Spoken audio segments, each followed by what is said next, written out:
สวัสดีค่ะวันนี้นะคะเราก็จะมา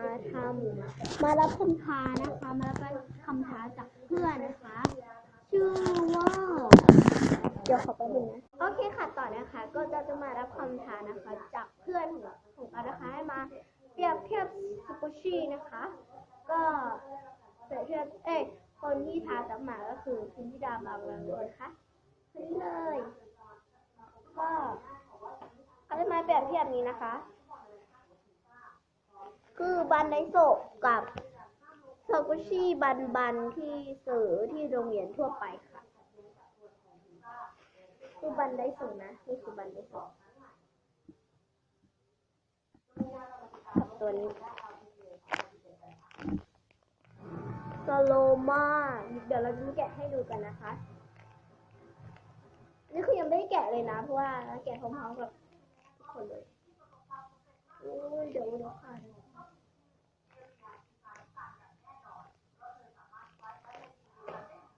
นี่ตัวนี้เดี๋ยวนะเดี๋ยวแป๊บนึงนะคะโอเคค่ะนี่นะคะมาแกะกันเลยลูกมันนุ่มมากเลยนะโอ้โหนุ่มมาก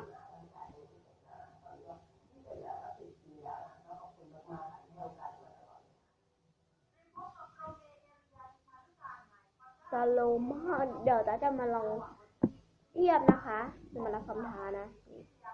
ดูดิใหญ่กันเป็นกองเลยอ่ะเดี๋ยวจะบิดนะ1 2 3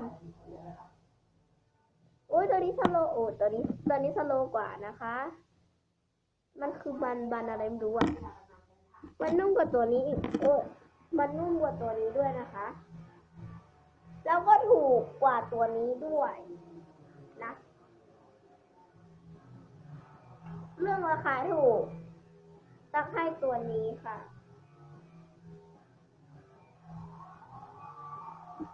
แล้วก็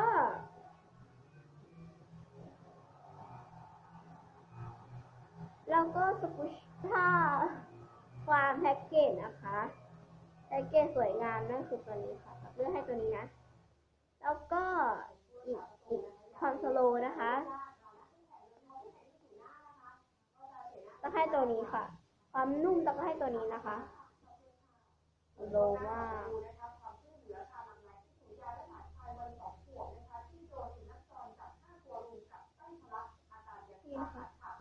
โอเคค่ะแล้วก็ส่วนเรื่องเหมือนของแท้นะคะต้องให้ตัวนี้ค่ะว่ามันเหมือนจะเป็นของแท้นะเพราะว่าจะเห็นคนดังที่ซื้อสกูชี่กันก็ซื้อสกูชี่ไดโซแล้วก็นี่ค่ะ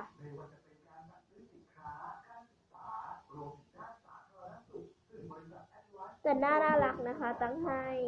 ทั้งคู่ค่ะทั้งคู่ก็น่ารักความใหญ่จะให้ตัวนี้นะโอเคสำหรับวันนี้ก็ขอลาไปก่อนนะคะใครชอบอย่าลืมกดไลค์กดแชร์กด Subscribe ด้วยนะคะวันนี้ก็มาแล้วค่ะแค่นี้นะคะ